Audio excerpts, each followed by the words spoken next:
Look, it's a delicate balance. They'll have to be able to accept that we'll disclose those who reach the threshold that is required for disclosures of who finances political parties, which we do every time we are required. We are compliant with that in terms of what needs to happen.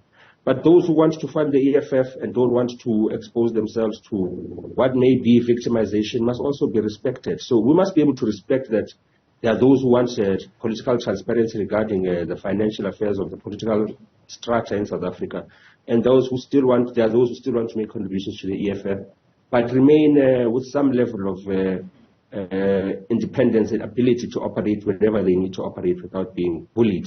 And that's what we need to be able to do. So there must be a delicate balance between those who want the transparency, whom we are part of, and those who also want to be able to practice their democratic right to financially support an organization that no one wants to support. Dominant capital doesn't want the EFF. So we're not going to discourage people from donating to us, but also wanting to be able to protect themselves. I'm sure you'll agree that the current situation is not necessarily sustainable, right? This idea that people have to essentially break down the amount of money that they want to give to the party so they can be protected from whoever's trying to target the organization.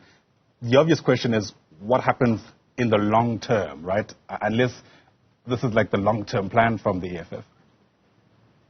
Look, we don't have any long-term plan around what we're going to do regarding legislation around donorship. We've welcomed the passing of the Act, and we're part and parcel of being transparent and complying with it.